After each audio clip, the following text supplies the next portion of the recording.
Alunos da mediação tecnológica, eu, professor Beto, estou aqui com vocês nessa viagem. Nós estamos falando, opa, lá vem o avião da Primeira Guerra Mundial. É justamente esse assunto aqui que nós estamos falando, sobre guerra. Aqui, cenas aqui, claro, da Segunda Guerra Mundial. Cenas da Primeira Guerra Mundial aqui da Segunda Guerra... Não, da Segunda, daqui é da Segunda. Da Segunda Guerra Mundial. Mas nós estamos falando sobre guerras. Quem ganha com guerra? Será que a Europa... Os países que estavam altamente desenvolvidos na Europa ganharam com a guerra? Será que os impérios que entraram em guerra, porque o Império Austro-Húngaro, o Império Alemão, o Império Russo, ganharam com a guerra? Ou esses impérios foram desfacelados? A guerra foi interessante para dar um fim também desse resquício do antigo regime, dessa característica do antigo regime que ainda estava formado, e as repúblicas agora, as repúblicas que tentou se fazer lá com a Revolução Francesa, se consolidar na Europa. Olha aí como é que estão essa questão. Então, o antigo regime, a Primeira Guerra Mundial, ela vai apresentar esse fim do resquício do antigo regime. Impérios que estavam, os reis vão ser depostos. Olha o que aconteceu na Rússia. Na Rússia, nós vamos ter a Revolução Russa de 1917. A Europa, após a guerra, não vai ter mais o Império Austro-Húngaro. Vai ser dividido, vão formar novos países. O Império Alemão cai, nós vamos ter aí a formação da República de Weimar. Não, aluno, para com isso. Não é do Neymar, não, tá? O Neymar é jogador, é Weimar. Daqui a pouquinho a gente vai ver também sobre isso aí. Então, nós temos aí essa estrutura que a Europa está passando, a reestruturação da Europa que está passando. É por isso que eu pedi para vocês assistirem o episódio daquele documentário que fala sobre a guerra. E eu espero que vocês tenham assistido, porque ele é muito interessante. Ele fala... São 3 episódios. Se você quiser logo assistir os 3, porque são essas 3 aulas nossas. E ele fala dessa estrutura. Ele está lá no YouTube, disponível no YouTube. O YouTube tem muita coisa boa disponível que você pode pesquisar. Inclusive as aulas do professor Beto, que está lá no YouTube. Quando você perder a aula, vá lá no YouTube e busque a aula que você perdeu e reassistam ela. Tá certo? Mas na tela para vocês que nós estamos na aula de número 7.1, que é a nossa segunda parte. Olha, a nossa segunda parte sobre a Primeira Guerra Mundial. E olha aqui, ó, eu pedi para vocês o segredo da Primeira Guerra Mundial, o episódio 2. Vocês assistiram? Medo Prado é o nome do episódio. E aí, vocês assistiram? Então vamos aqui fazer igual o historiador. Pesquisar, buscar o mapa da mina, buscar o mapa do conhecimento, o mapa da história. Vamos lá comigo, porque nós estamos aí na aula que vamos falar sobre o bloco de países da Primeira Guerra, fases principais, o fim do conflito e a parte dos vencedores. E eu já trago aqui para vocês, uma coisa interessante, tá? Blog de esporte aí, tiramos aí essa imagem aí. Não é produção nossa, tiramos, tanto é que a gente cita de onde nós tiramos a imagem, porque esse mapa memorial, ele tem uma coisa interessante aí. Ele fala a Primeira Guerra Mundial, ó, Primeira Guerra Mundial, é uma guerra que vai de 1914 a 1918. Qual foi o estopim? Olha o caixãozinho aqui, a morte de Francisco... Não, daqui não foi estopim, não. Daqui não é da Rússia. Francisco Ferdinando não é da Rússia, do Império Austro-Húngaro, tá? Aqui é um erro aqui do mapa memorial. Do Império Austro-Húngaro aqui, ó. A guerra de movimento, deslocamento. A Alemanha vai para a Europa Ocidental. Então, nós temos aqui as alianças que são formadas, ó, a Tríplice Entente, Inglaterra, Rússia e França, depois entre Estados Unidos, em 1915, e Alemanha, Austrália e Itália, como a Tríplice Aliança. Então, são algumas questões aqui, ó. Vimos que a Primeira Guerra Mundial, também conhecida como Grande Guerra, ou Guerra das Guerras, foi uma guerra global, centrada na Europa, que começou em 28 de julho de 1914 e durou até 11 de novembro de 1918. Então, julho, agosto, setembro, outubro, novembro. 4 meses. 14, 15, 16, 17, 18. 4 anos e 4 meses. Duração da guerra. Diversas alianças formadas ao longo de décadas anteriores foram invocadas. Assim, dentro de algumas semanas, as grandes potências estavam em guerra, através de suas colônias. O conflito logo se espalhou ao redor do planeta. Vamos colocar aqui 3 meses, porque ainda não deu 11, ainda não deu o 4º mês, vai ser no início. Vamos colocar 3 meses e alguns dias. 4 anos, 3 meses e alguns dias aqui.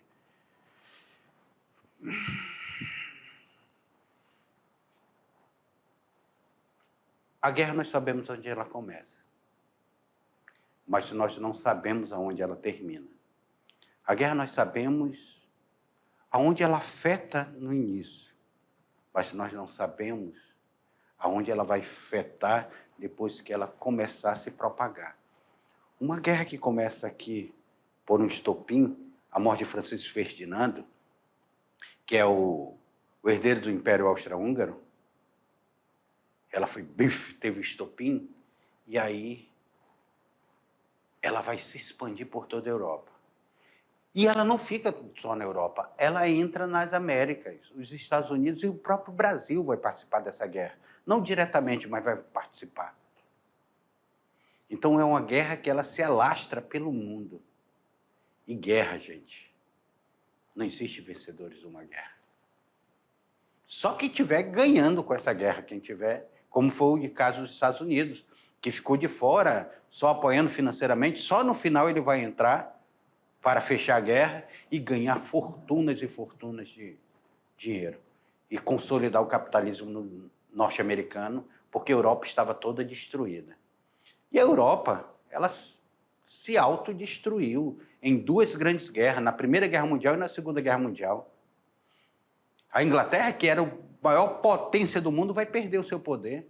A Alemanha, que estava se consolidando como um grande país capitalista, estava saindo ali, se unificou, estava crescendo, de uma hora para outra ruiu.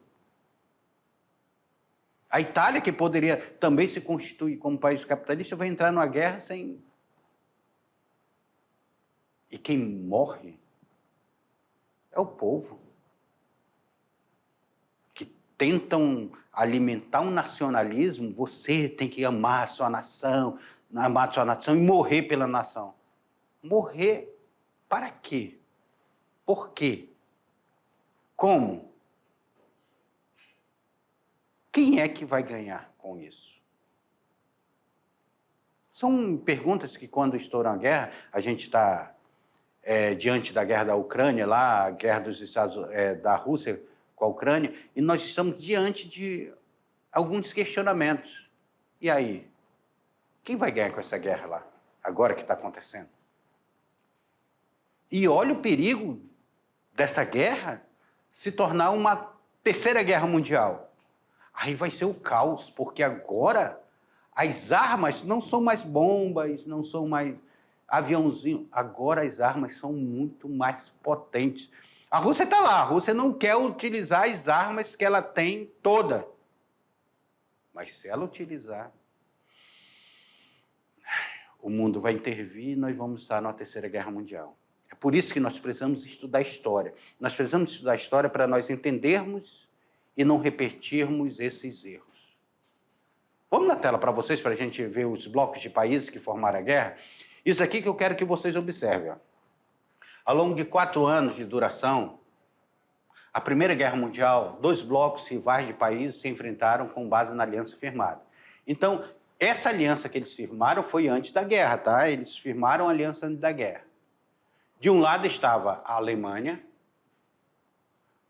o Império Alemão, o Império Austro-Húngaro, que justamente teve o Francisco Ferdinando, fazia parte do Império Austro-Húngaro, morto, a Turquia e a Bulgária, tá? As 2 últimas entram em 1914. Mas nós temos a Itália, que fazia parte de início desse aqui, Alemanha, Império Austro-Húngaro e Itália. Depois entra a Turquia e a Bulgária. Só que a Alemanha tem um porém. A guerra começa em 1914. E em 1915, a Itália se vê obrigada a mudar de lado. Foi um acordo, disse, não quero mais fazer parte do lado de vocês. Eu vou fazer parte do lado da Tríplice Entente. Então, a Itália ela vem compor com a França. E do outro lado, nós temos a Tríplice Entente. Olha lá, quem são? Tríplice Aliança e, de outro lado, a Tríplice Entente. A França, a Inglaterra, a Rússia. Esses são os primeiros países. Depois vai entrar do lado deles a Bélgica, que inicialmente estava neutra. A Sérvia e a Itália vão entrar a partir de 1915. A guerra já tinha começado. Aí entra também a Grécia, o Japão e os Estados Unidos em 1917. Entre outros países que vão entrar aí em 1917, inclusive o Brasil entra aqui para apoiar a Entente, para destruir esse outro bloco. Falando em Brasil, aqui é o Jornal da Época, um jornal de 26 de outubro de 1917, esse jornal aqui, ó. E ele traz Brasil na Grande Guerra.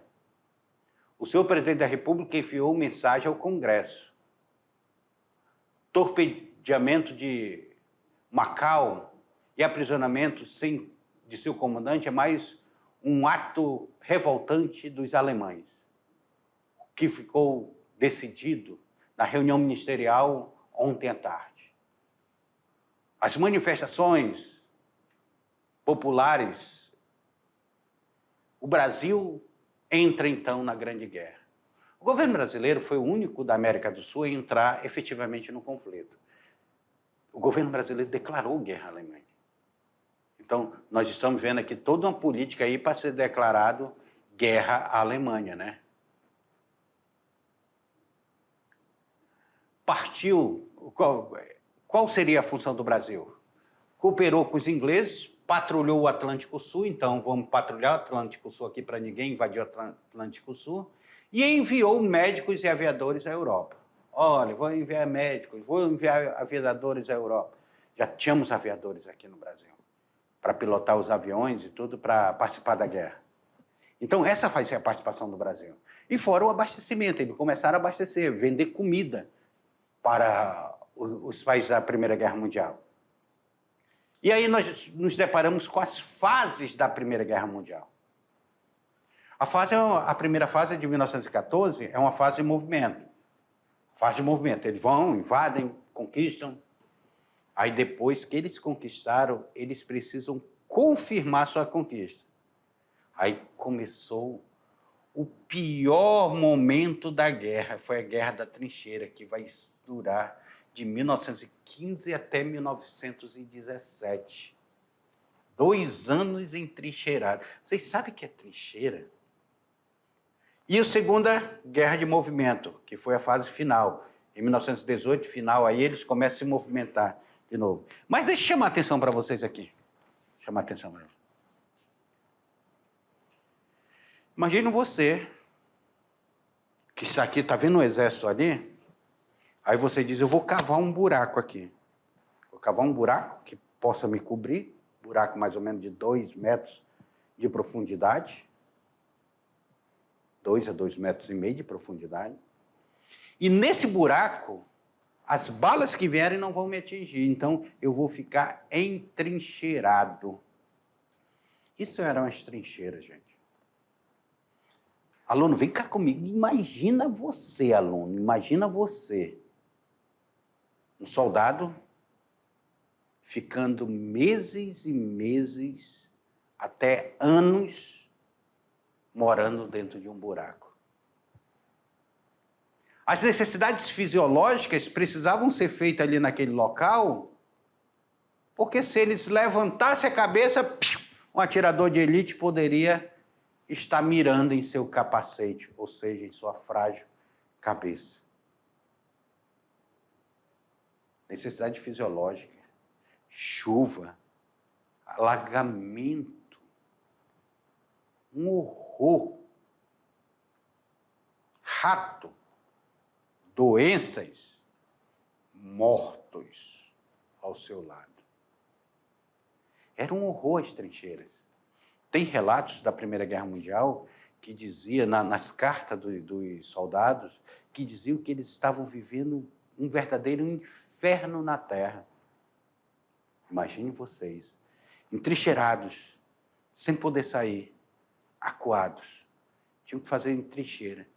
E o outro exército do outro lado não estava diferente, estava também entrincheirado, participando da mesma situação. Tem um filme que eu aconselho vocês a assistirem, esse filme está no YouTube, chamado Cavalo de Guerra. Não vão chorar, tá? Porque eu chorei assistindo Cavalo de Guerra. Assistam o Cavalo de Guerra, que vocês vão ver o que eram as trincheiras da Primeira Guerra Mundial. O que foi a dificuldade da Primeira Guerra Mundial? A chuva caindo da lama, o pessoal lutando na lama, era uma coisa horrível a Primeira Guerra Mundial. E milhares de pessoas sendo mortas. Em nome de quê? Em nome de impérios capitalistas que queriam mais espaço, que queriam mais terra, queriam mais controle do mercado internacional. E esses impérios faziam você acreditar que você tinha que desenvolver o nacionalismo para poder defender o seu país. Defender de quê? Eram o capital querendo mais lucro, que leva a população a se matar numa guerra. A guerra, geralmente, ela é feita por generais que se conhecem e não se matam. Não se matam. Mas eles mandam soldados que não se conhecem, não se odeiam, matarem uns aos outros. Essa é a filosofia da guerra. Na tela para vocês. Primeira fase da guerra. Primeira fase da guerra. Olha aí a primeira fase da guerra. Guerra de movimento. Nos primeiros meses da guerra, a estratégia de movimentação das tropas foi amplamente utilizada para tomar de posição do fronte, para tomar de posição do fronte. Então, eu quero tomar de posição do fronte, então, vamos movimentar, vamos ali, invadir. Então, eu conquistei ali determinada posição. Os alemães se movimentaram rapidamente. Em poucas semanas estão menos de 50 quilômetros de Paris. Meu Deus do céu, os alemães sempre foram isso. Na Segunda Guerra Mundial também eles vão utilizar a mesma estratégia, vocês vão ver lá. Por sua parte, o general francês Joffre consegue rachar o avanço na sangrenta Batalha de Marne, em 1914. Sangrenta Batalha de Marne, foi muita gente morta. A estratégia da guerra seguiu os moldes do século XIX. Um ataque de carga de cavalaria, acompanhado de infantaria, mesmo lá no século XIX. No entanto, o tempo havia mudado e não se mostrou eficiente diante das posições defendidas por metralhadoras pela cobertura da artilharia. No século XIX, nós não tínhamos metralhadora, nós não tínhamos artilharia potente que vai ter na Primeira Guerra Mundial. Aí, meus queridos alunos, eles vão ter que mudar a estratégia. Então, como se defender das artilharias? Como se defender das metralhadoras que traçavam balas 24 horas por dia? Aí é onde começa a segunda fase da guerra. Eu conquistei, então, nós temos que permanecer nessa posição. Guerra de posição ou guerra de trincheira. A segunda fase da guerra foi marcada pela guerra de trincheira ou guerra de posição. Sem conseguir romper as linhas de defesa inimigas, os beligerantes desejam conservar a qualquer preço as posições conquistadas. As trincheiras são, portanto, uma estratégia defensiva exclusivamente adotada pelos exércitos alemães, foi utilizada também pelos aliados. Olha aí, ó. Utilizada também pelos aliados. As trincheiras eram verdadeiros complexos defensivos compostos por túneis e valas. Então, se eu quero ir para uma trincheira para outra, eu passar por debaixo do túnel. E aqui nós tínhamos as valas cavadas e as pessoas ficavam dentro dessas valas. Ali, durante meses, milhares de soldados lutavam, comiam, dormiam, faziam suas necessidades fisiológicas, morriam, adoeciam e se abrigavam dos tiros. Contudo, estava exposto aos projéteis da artilharia, armas químicas e ataques aéreos, além das intempéries de doenças causadas pelo ambiente insalubre. A cada 2 semanas, os soldados que ficavam nas trincheiras eram trocados pelos da retaguarda. Então, soldado da trincheira, sai, volta para a retaguarda. Soldado da retaguarda, vai para a trincheira, porque senão não aguentava. Olha aí, ó, essa foto aí. Na Bélgica, até a fronteira da Suíça, alemães e franceses cavaram 800 quilômetros de trincheira, meus queridos alunos. Olha aqueles cavando a trincheira e aqueles morando dentro das trincheiras. E aqueles tentando se proteger dentro das trincheiras.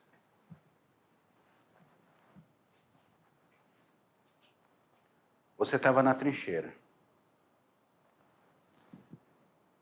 Você pensava que você estava protegido. Aí viu uma bomba. Puf!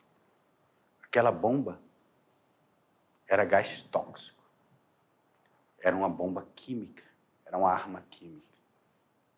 Você era contaminado dentro da trincheira. Você estava dentro da trincheira pensando que estava protegido, daqui a pouco... Puf!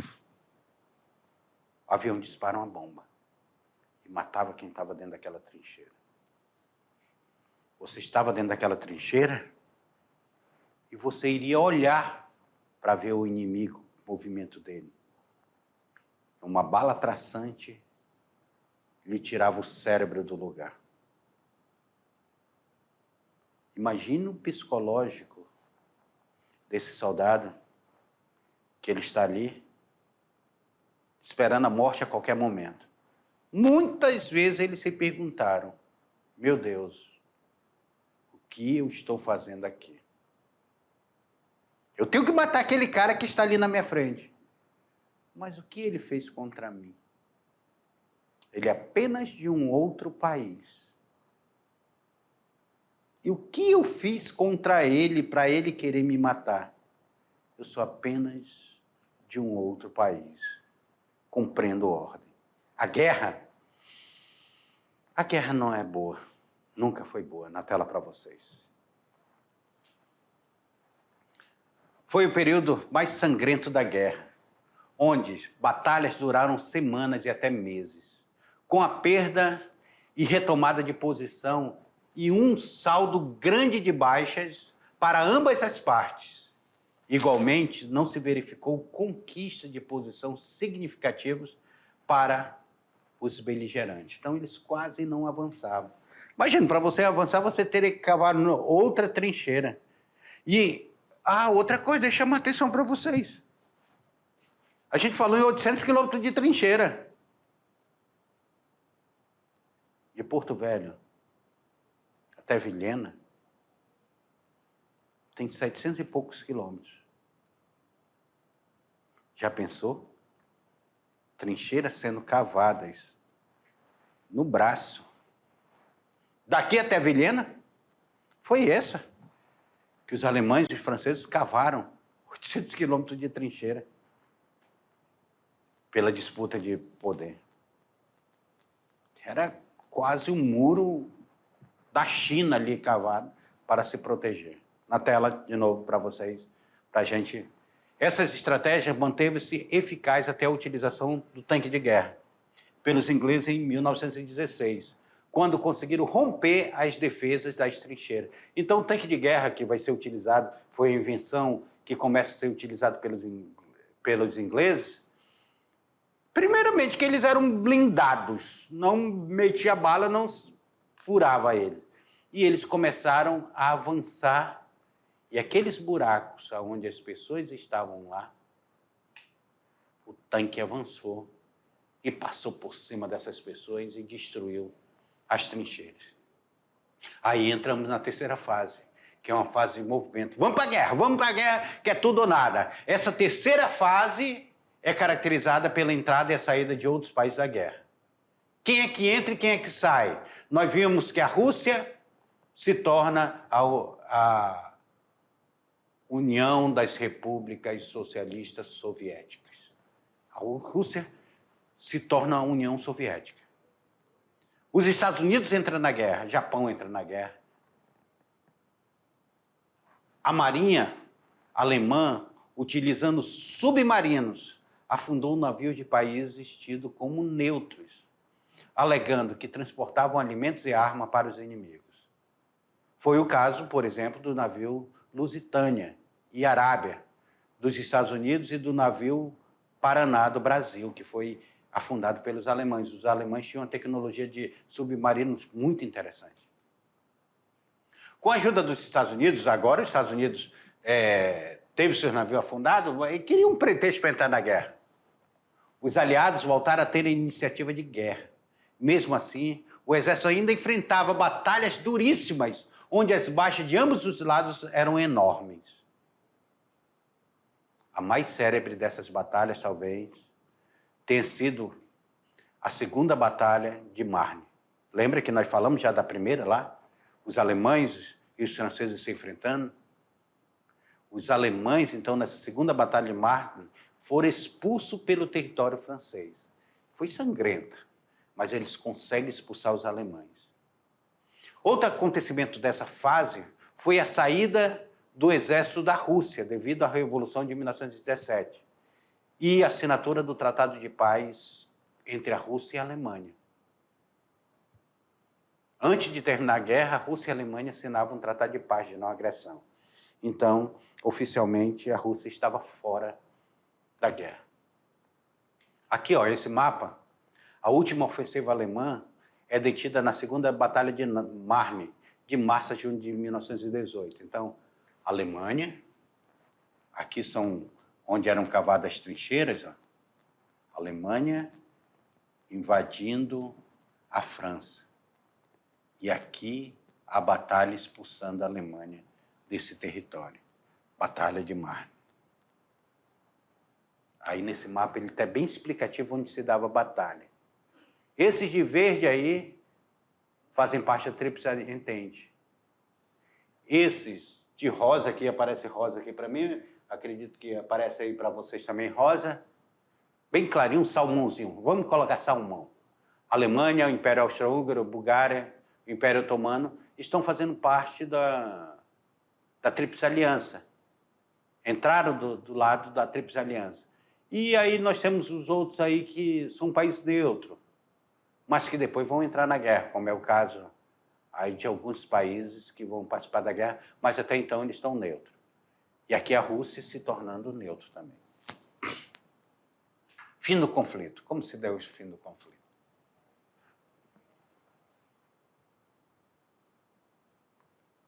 Olhem a essas cruzes. O grande herói de guerra, que foi para morrer, voltou apenas como uma cruz. Será que o país dele lembra dele ainda como herói? Ou ele é apenas um túmulo esquecido no meio de um cemitério? Como aqui em Porto Velho nós temos o cemitério da Candelária, que trabalhadores vieram construir a estrada de ferro Madeira Mamoré, e hoje nós temos esses túmulos esquecidos. Com os militares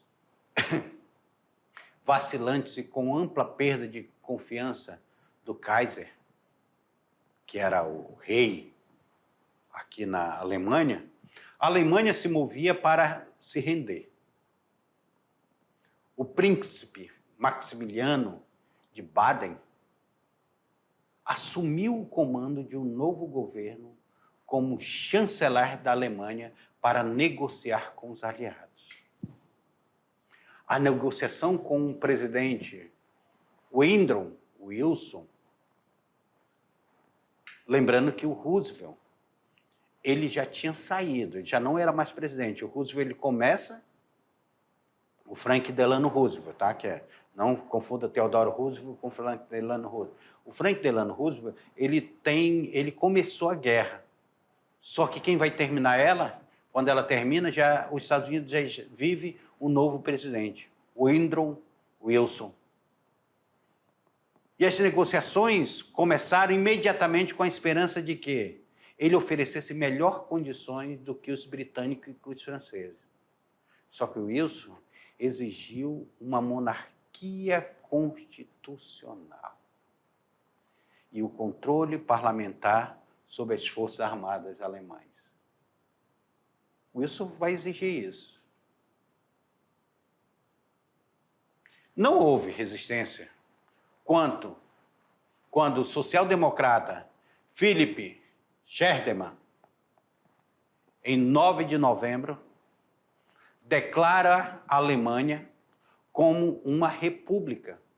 Então, o social-democrata aí, eles tomam e dizem, não, nós aqui na Alemanha não queremos mais que seja o império, nós não queremos mais a figura do rei, queremos transformar uma república. Em uma república, nós temos o primeiro-ministro, o presidente, nós temos o executivo, o legislativo e o judiciário funcionando. O Kaiser, os 6 e outros governantes hereditários foram removidos do poder e Guilherme fugiu para o exílio nos Países Baixos. Então, agora a família real acaba. É isso que eu te falo para vocês. A Alemanha entrou na guerra que acabou com o reinado deles. A Alemanha imperial estava morta. Uma nova Alemanha nascia sob o nome de República de Weimar. República de Weimar. Lembra que vem cá comigo aqui. Lembra que eu falei para vocês dessa república? Para vocês não confundirem República de Weimar com a República do Neymar? Não confunda não. Mas a Alemanha está pondo fim à sua monarquia. Acaba-se a monarquia da Alemanha e cria-se uma república. Agora, a Alemanha era uma república. É isso que eu quero que vocês prestem atenção nessa república, o que ela vai acontecer nessa transição da Primeira Guerra Mundial para a Segunda Guerra Mundial. Guilherme, que era da família real, foge lá para os Países Baixos. Vai buscar exílio. A família real vai buscar exílio. Estava com medo de ser assassinado. Até porque, lá na Rússia, a família real também, que perdeu o seu trono, já tinham sido todos assassinados. E seria esse o fim da Alemanha também? Então, eles precisavam se proteger. Vamos lá? Continuar na tela? Olha aí essa foto emblemática. Eu quero que vocês gravem essa foto, porque depois o Hitler vai utilizar esse mesmo vagão de trem lá na Segunda Guerra Mundial, quando eles vão conquistar a França. Ele vai utilizar esse mesmo vagão de trem para a França se render. E aqui é o rendimento da Alemanha. 11 de novembro de 1918. Era assinado o Armistício de Copenhague entre os aliados e a Alemanha, dentro de um vagão-restaurante, na floresta de Copenhague, na França, com o objetivo de encerrar a hostilidade na frente ocidental da Primeira Guerra Mundial. Neste momento, a Alemanha sai da guerra, se rende à França nesse vagão. As principais signatários foram o Marechal Ferdinand Frosch, comandante-chefe da Força da Tríplice Entente, e Matthias Eisenberg, representante alemão. Naquele dia, Frosch enviou uma mensagem por telégrafo para todos os comandantes.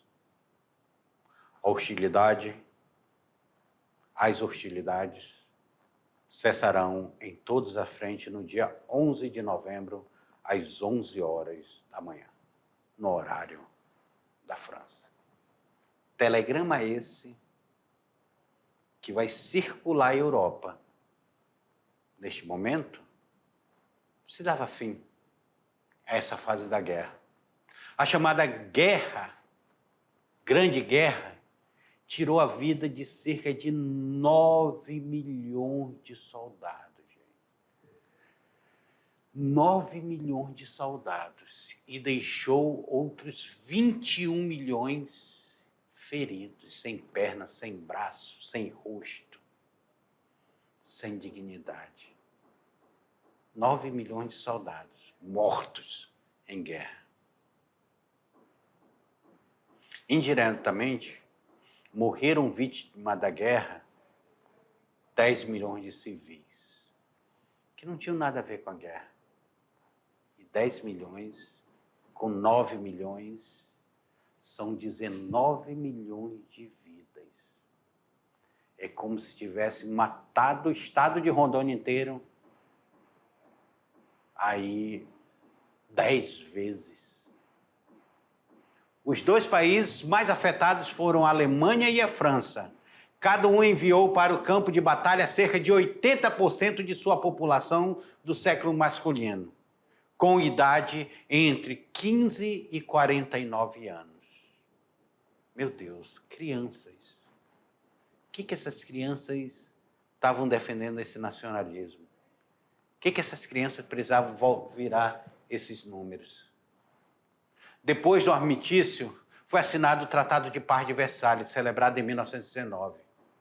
Aí o Tratado de Paz de Versalhes é de 1919. É por isso que alguns textos falam que a guerra foi até 1919, porque só com o Tratado de Paz a Alemanha vai ser considerada a derrotada. Era obrigada a reduzir suas tropas pela metade, pagar pesadas indenizações aos países vencedores, ceder todas suas colônias e devolver Alsácia-Lorena à França. Motivo que a França entrou na guerra. Infelizmente, o tratado não iria conseguir seu objetivo, porque a paz era uma paz dos vencedores. Não era a paz que a Alemanha queria.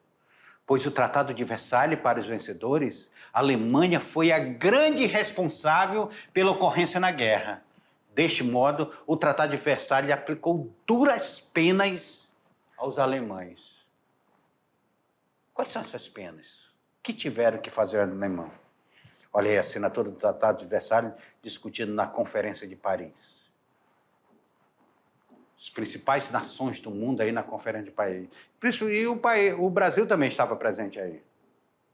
Entre a França, a região da Alsácia-Lorena e outros territórios para belga, dinamarqueses, poloneses. Além disso, as colônias foram divididas em diversos países. Perderam as colônias da África. Entregar o material bélico e de transporte aos países vencedores. Ficaram sem armas, ficaram sem carros de guerra. Pagar uma enorme indenização em dinheiro aos países vencedores, cerca de 30 bilhões de dólares. Reduzir o poderio de seu exército no máximo 100 mil soldados e ficaram proibidos de possuir aviação militar. Ah, meus queridos, a Alemanha reclamou que tinha assinado um armistício sob falso pretexto, já que havia acreditado que a paz era uma paz sem vencedores, como havia sugerido o então presidente Woodrow Wilson. Os anos se passaram e o ódio ao tratado e seus autores estabeleceram um ressentimento latente na Alemanha. E esse sentimento, olha aí, ó, olha aí na tela para vocês, de novo, sentimento latente na Alemanha. Vem cá comigo. E esse sentimento, aluno, esse sentimento, ele vai refletir na Segunda Guerra Mundial. Os alemães se sentindo humilhados, eles vão querer reconquistar o seu território. Mas nós vamos ver isso lá para frente numa próxima aula. Até daqui a pouco.